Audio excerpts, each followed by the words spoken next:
औरंगजेब जब तक 10,000 ब्राह्मणों को डेली मार नहीं देता था, जब तक 10,000 जनों को जला नहीं देता था, तब तक वो खाना नहीं खाता था। औरंगजेब से पूरी दुनिया डरती है। वो औरंगजेब जो है डेली 10,000 हिंदुओं को मार के खाना खाता था। औरंगजेब वही है जो एक दिन में 2.5 लाख जनों। Aurangzeb used to kill 10,000 Brahmins every day.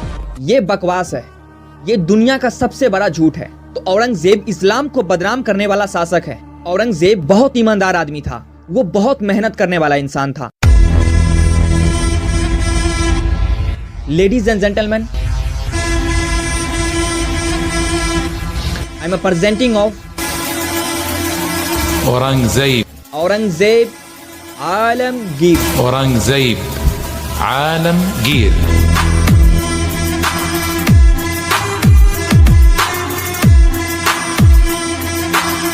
Hello everyone, मैं हूं तबारक और आप देख रहे हैं तबारक the story man YouTube channel. Aurangzeb का शासनकाल 1658 से 1707 ईस्वी तक रहा। औरंगजेब का जन्म 1618 ईस्वी में गुजरात के दोहाद नामक स्थान पर हुआ। औरंगजेब की मां का नाम मुमताज महल था और उसके पिता का नाम शाहजहां। औरंगजेब, शाहजहां और मुमताज, जो दुनिया में एक मोहब्बत की निशानी मानी जाती है, उनका बेटा था औरंगजेब। औरंगजेब को उसके कैरेक्टर के कारण जिंदा पीर कहा जाता था, क्योंकि औरंगजेब एक कट्टर और सुन्नी मुसलमान था। औरंगजेब नक्शबंदी संप्रदाय को मानता था, जिस कारण से औरंगजेब ने अपने दरबार में संगीत पर प्रतिबंध लगा दिया।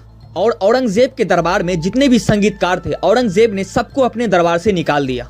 लेकिन औरंगजेब खुद एक वीणा वादक थे और औरंगजेब ने बहुत सारी चीजों पर प्रतिबंध लगा दिया, जिस कारण औरंगजेब के दरबार में संगीतकार जो दिल्ली और बंगाल में थे, वो वहां से अपनी जान बचाकर भागना स्टार्ट कर दिया। तो दिल्ली और बंगाल के बीच में एक जगह पड़ता है जिसका नाम है बिहार। तो दिल्ली के संगीतकार और बंगाल के संगीतकार दोनों अपने राज्य से भागकर बिहार आ गए और बिहार का सबसे फेमस जगह बिहार की राजधानी पटना में आकर रह गए और यहीं से बिहार में चित्रकला शैली का आविष्कार हुआ। औरंगजेब के गुरु का नाम था मोहम्मद हकीम। औरंगजेब का पहला अभियान 1634 ईस्वी में बुंदेला राजपूत जुझार सिंह के खिलाफ हुआ और इसी काल में औरंगजेब का विवाह 1637 ईस्वी में फारस राजघराना की कन्या दिलरासो बानो बेगम के साथ हुआ। औरंगजेब ने अपना राज्याभिषेक 2 बार करवाया था, पहली बार 1658 ईस्वी में और दूसरी बार 1659 ईस्वी में। तो औरंगजेब पहला शासक हुआ जिसका राज्याभिषेक 2 बार हुआ है। और जब औरंगजेब अपना शासन करना स्टार्ट कर दिया, तो उन्होंने अपने शासन का आधार कुरान को बनाया, जो इस्लाम का सबसे पवित्र ग्रंथ है। तो औरंगजेब कुरान को अपना आधार बनाकर शासन किया करता था। औरंगजेब बहुत ईमानदार आदमी था, वो बहुत मेहनत करने वाला इंसान था। उसने अपने भाई दारा को माफ नहीं किया, लेकिन उसका दुश्मन जसवंत सिंह को उसने माफ कर दिया था। अब कुरान को अपना आधार बनाने का ये बिल्कुल भी मतलब नहीं है कि वो जो भी शासन करता था वो कुरान के आधार पर करता था। इस्लाम में एक कानून होता है, शरीयत कानून। तो औरंगजेब ने शरीयत का कानून सब पर थोपना चाहा।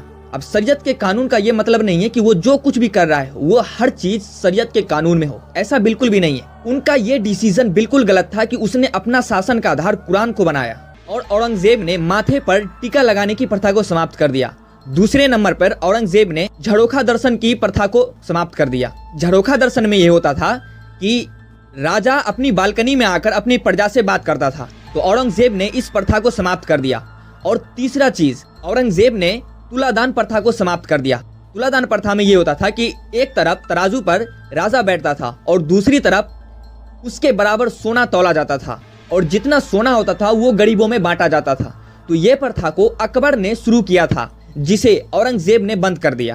तो औरंगजेब इस्लाम को बदनाम करने वाला शासक है, क्योंकि वो शरीयत का कानून बोलकर पीछे से अपना कानून उस पर थोपता था। औरंगजेब ने अपने मुगल दरबार में मनाए जाने वाले पारसी त्योहार नवरोज पर रोक लगा दिया, दिवाली पर रोक लगा दिया, रक्षाबंधन पर रोक लगा दिया। और औरंगजेब ने 2 चीजों पर रोक लगाया, वो उन्होंने बहुत अच्छा किया कि पहला, सिक्के पर जो कलमा गुदवाए जाते थे उस पर रोक लगा दिया, और दूसरा, भांग की खेती पर उन्होंने रोक लगा दिया। ये 2 काम औरंगजेब ने बहुत अच्छा किया, क्योंकि अगर किसी सिक्के पर कलमा गुदा हुआ है, किसी धर्म के बारे में उस सिक्के पर कुछ लिखा हुआ है, अब उस सिक्के से आप ले जाकर दारू खरीदेंगे, शराब खरीदेंगे, भांग खरीदेंगे, तो ये उस धर्म की तौहीन होती है। तो औरंगजेब ने इसको बंद करके बहुत अच्छा किया। और दूसरा नंबर, उन्होंने भांग की खेती होने से रोक लगा दिया। तो भांग की खेती नशे के लिए इस्तेमाल किया जाता था। तो औरंगजेब ने ये 2 काम बहुत अच्छा किया कि उन्होंने सिक्के पर कलमा गुदवाने से रोक लगा दिया और भांग की खेती करवाने से रोक लगा दिया। और औरंगजेब का इंडिया पर सबसे फेमस अटैक यह है कि औरंगजेब ने सोमनाथ मंदिर पर अटैक किया था और सोमनाथ मंदिर को तोड़ दिया। तो औरंगजेब इतना बेवकूफ था, उन्होंने सिर्फ मंदिर को ही नहीं तोड़ा बल्कि 300-400 मजार को भी तोड़ दिया। 3-4 मजार नहीं, 300-400 मजार को औरंगजेब ने तोड़ दिया, क्योंकि औरंगजेब एक कट्टर और सुन्नी मुसलमान था। और जिस जजिया कर को अकबर ने बंद किया था उसे 1779 ईस्वी में औरंगजेब ने फिर से चालू कर दिया। और साथ ही साथ अकबर ने जो तीर्थ यात्रा कर पर रोक लगाया था, औरंगजेब ने उस तीर्थ यात्रा कर को फिर से स्टार्ट कर दिया। और औरंगजेब की पहचान के लिए एक स्टेटमेंट औरंगजेब का बहुत वायरल है कि सब लोग कहते हैं कि औरंगजेब 10,000 ब्राह्मणों को डेली मारता था। औरंगजेब जब तक 10,000 ब्राह्मणों को डेली मार नहीं देता था, जब तक 10,000 जनों को जला नहीं देता था, तब तक वो खाना नहीं खाता था। उस एक साहब ने कहा कि औरंगजेब जो है डेली 10,000 हिंदुओं को मार के खाना खाता था। मैंने कहा अच्छा। मैंने औरंगजेब वही है जो एक दिन में 2.5 लाख जनऊ जब तक ना जला ले उसकी आत्मा को संतुष्टि नहीं मिलता था। Aurangzeb used to kill 10,000 Brahmins every day. ये बकवास है, ये दुनिया का सबसे बड़ा झूठ है। आप खुद ही सोचो, अगर 10,000 ब्राह्मणों को डेली मारेगा, 56 साल शासन किया था उन्होंने, एक साल में 365 दिन होता है, 3,65,000 एक साल में अगर ब्राह्मण मारेगा तो 56 साल में कितना पॉपुलेशन कम हो जाएगा। और उस समय उतना तो इंडिया की पॉपुलेशन भी नहीं थी जितना सिर्फ ब्राह्मणों को मार देने का उस पर इल्जाम लगा हुआ है। तो अगर औरंगजेब ने सारे ब्राह्मणों को मार दिए तो फिर आज दुनिया में इतने ब्राह्मण कहां से आ गए? तो ये दुनिया का सबसे बड़ा झूठ है और सबसे बड़ा बकवास है कि औरंगजेब 10,000 ब्राह्मणों को डेली मारता था। औरंगजेब इतना ईमानदार इंसान था कि उसके शासन काल में जब तक उसने शासन किया तब तक अपने शासन से, अपने दरबार से होने वाले पैसे से वो 1 रुपया नहीं खाता था। और फिर औरंगजेब दक्षिण भारतीय राज्यों का अभियान करना स्टार्ट करता है। औरंगजेब के दक्षिण भारतीय राज्यों का अभियान करने के पीछे बहुत सारा कारण है। सबसे पहला कारण तो ये था कि दक्षिण भारतीय राज्य आर्थिक तौर पर बहुत मजबूत था, और दूसरा वहां पर जो मुसलमान रहते थे वो सिया संप्रदाय के मुसलमान थे और औरंगजेब एक कट्टर सुन्नी मुसलमान था। और तीसरा कारण ये था कि औरंगजेब को बीजापुर से कर देना बंद कर दिया था। और इस अभियान को औरंगजेब ने अपने कई सारे सेनापतियों के जरिए किया। सबसे पहला शाइस्ता खान, दूसरा जय सिंह, तीसरा मुअज्जम, चौथा बहादुर खान, पांचवा शाह आलम, और उसके बाद फाइनली फील्ड में औरंगजेब खुद उतरता है। औरंगजेब ने खुद दक्षिण भारतीय राज्यों का अभियान कर 1686 ईस्वी में बीजापुर और 1687 ईस्वी में गोलकुंडा को जीतकर अपने राज्य में मिला लिया। और फिर औरंगजेब के समय एक विद्रोह होता है जिसका नाम है जाट विद्रोह। औरंगजेब के समय प्रथम जाट विद्रोह गोकुल जाट के नेतृत्व में हुआ, जिसको औरंगजेब की सेना ने दबा दिया और गोकुल जाट को औरंगजेब ने मौत के घाट उतार दिया। और दूसरा जाट विद्रोह राजा राम के नेतृत्व में हुआ और इस विद्रोह को भी औरंगजेब ने आसानी से दबा दिया।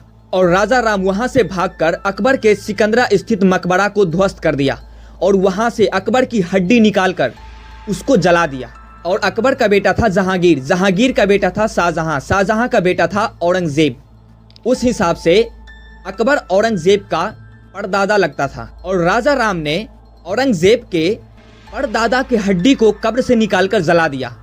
तो अब राजा राम को इस धरती पर कोई बचाने वाला था नहीं, क्योंकि औरंगजेब अपने साम्राज्य के विस्तार को लेकर इतना खतरनाक था कि उसके सामने जो भी आता था वो 1 सेकंड में उसको मौत के घाट उतार देता था। लेकिन राजा राम ने ऐसी हरकत की थी कि उसको धरती पर कोई बचाने वाला था नहीं।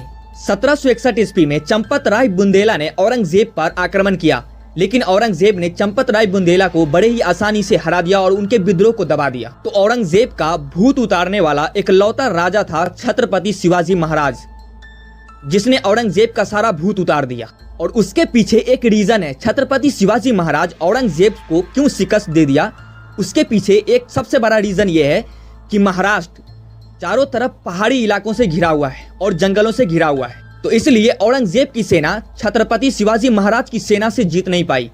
और वहीं पर पहली बार औरंगजेब ने शिकस्त खाया छत्रपति शिवाजी महाराज के सामने।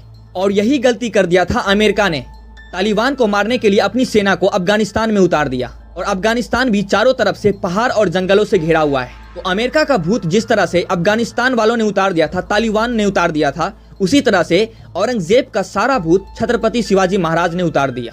फिर बाद के वर्षों में जाकर 20 फरवरी 1707 ईस्वी में औरंगजेब का निधन हो गया। और औरंगजेब को महाराष्ट्र के औरंगाबाद के खुलदाबाद में दफनाया गया। औरंगजेब की बीवी थी दिलरास बानो बेगम। तो जब दिलरास बानो बेगम की मृत्यु होने लगी, वो जब अपने जीवन की अंतिम क्षण में थी, तो औरंगजेब ने अपनी बेगम दिलरास बानो बेगम की याद में महाराष्ट्र के औरंगाबाद में एक मकबरे का निर्माण किया, जिसका नाम रखा गया बीवी का मकबरा।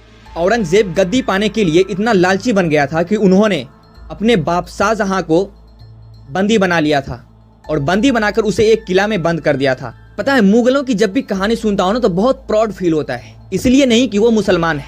मुगल काल की स्थापना किसने की थी? बाबर ने। 12 साल का एक ऐसा बच्चा जो आकर भारत के सीने पर बैठता है और वहां से इतने साल तक भारत पर राज करता है।